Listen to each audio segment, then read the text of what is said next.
먼저 일반 상해 의료비가 뭔지부터 설명드릴게요. 말 그대로 우리가 일상에서 입을 수 있는 사고로 인한 치료비를 보장해주는 보험입니다. 즉 넘어지거나 교통사고를 당하거나 주방에서 다치는 등 예기치 못한 사고로 병원에 가야 할 때 발생하는 모든 의료비를 지원해주는 거죠. 여기서 중요한 점은 일반 실손보험과 비교하면 보장 범위와 금액에서 적인 차이가 있다는 거예요. 첫 번째, 한방, 치과, 비급여 치료까지 보장됩니다. 보통 실손보험은 비급여 치료는 제한적이지만 일반 상해 의료비 특약은 한방 치료, 침 약제, 치과 임플란트, 보철 치료까지 폭넓게 보장합니다. 예를 들어 교통사고 후 한방 치료를 꾸준히 받아야 하거나 넘어져서 임플란트를 해야 하는 상황에서도 든든한 안전망이 되어주는 거죠. 두 번째, 입원 통원 구분 없이 고액 치료비까지 보장됩니다. 일반 실손보험은 통원 치료 한도가 하루 10만원에서 30만원으로 제한됩니다. 하지만 이 특약은 입원, 통원 구분 없이 한도 내에서 모두 지급됩니다. 예를 들어 어깨 부상으로 MRI, CT, 물리치료, 고가 주사까지 하루 통원비가 몇백만 원이 나와도 한도 이내라면 전액 보장됩니다. 세 번째, 자기부담금이 없어요.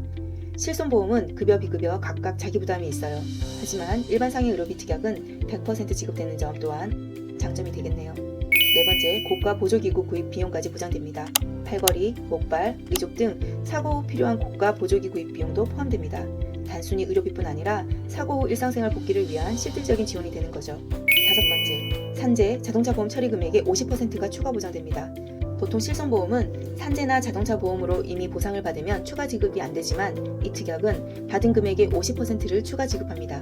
예를 들어 교통사고로 1,000만 원을 받았다면 일반 상해 의료비에서 500만 원을 추가 지급합니다. 여섯 번째, 상급병실 차액이 100% 보장됩니다.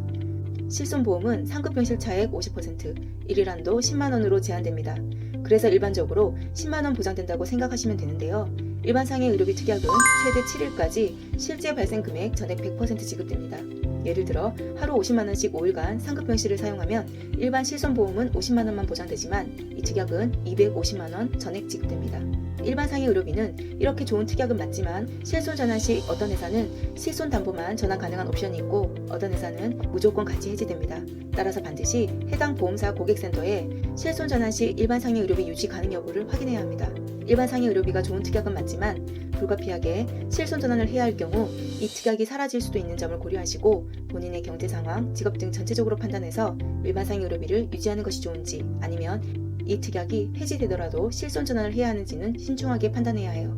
더 자세한 내용은 댓글창에 있는 원본 영상을 봐주세요. 본 광고는 광고 심의 기준을 준수하였으며 유효기간은 심의일로부터 1년입니다.